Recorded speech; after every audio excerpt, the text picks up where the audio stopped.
This ocean scene was modeled, rendered, and animated all within formz. Each object represents a different modeling or animation feature, and there is a separate demo movie for each item. In this presentation, we will model and animate a jellyfish swimming, and this will highlight a couple of different features in formz, such as the capability to animate the parameters of an object, and also to animate deformations of an object and apply that single animated deformation to multiple objects. Let's see how this was done.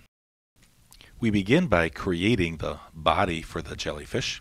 Maybe do a spherical type object and extrude that to the radius that we want. Now at this point we can apply a texture map to that.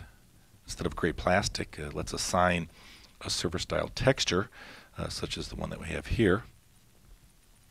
And we'll map it onto the object by doing a flat map and projecting it onto the surface. Give it the size that we want. And at this point we have more of a spherical type body, and I think the jellyfish is sort of flat on the bottom, so we'll just edit the parameters of that spherical object and change the bottom radius a little bit.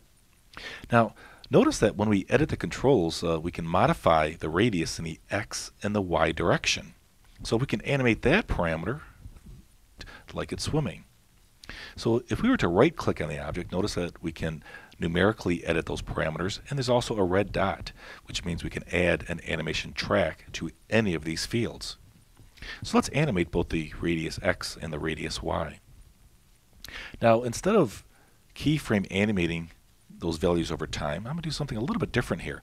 I'm going to take those fields there, and I'm going to add an additional controller. How about a sine wave controller?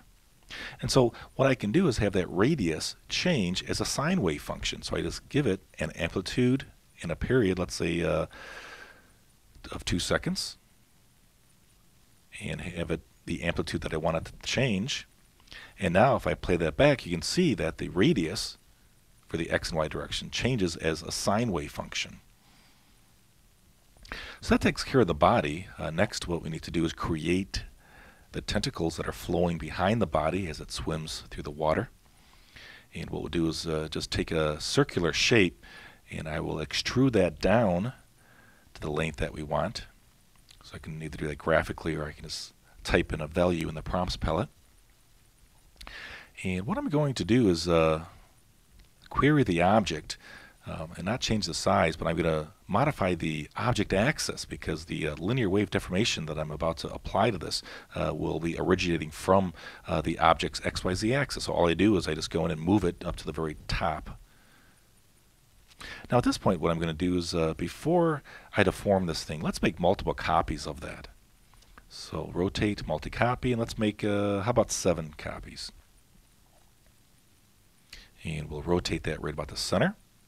Now I'm just going to animate one of the legs.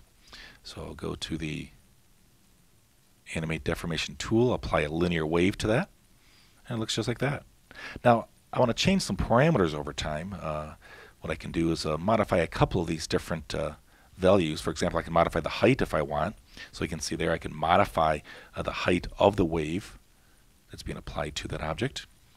Set that to what we need. We can also control the width of the wave. So you can see I can control how long or how short the wave pattern is being applied to that object. Now the one parameter that I want to animate here is the offset parameter. So you can see here I can have the wave offset over time. So as that wave moves, it gives the illusion that those tentacles are then flowing behind the body.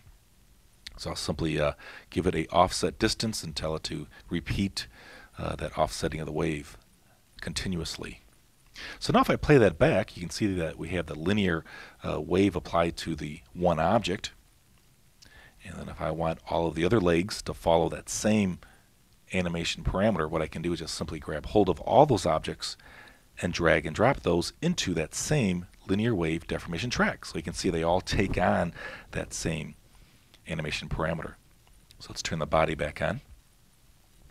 Okay, our jellyfish is spending a lot of time pulsate itself through the ocean, but it's sort of static. It's there in one position, so we need that to move through the water.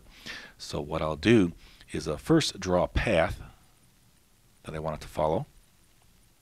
And then I have all these different objects. I got the body and the different legs. What I want to do is grab hold of all those different animated objects, and I'll combine those together into a single animation group. And then what I'll do is animate just that animation group along the path. And what's going to happen is that as that animation group follows the path, all the objects in that group will follow along with it. And that's how we can have all the different components of that jellyfish all combined together and to follow that path as a single object. So here's our final jellyfish, highlighting a variety of different types of modeling and animation capabilities in formz.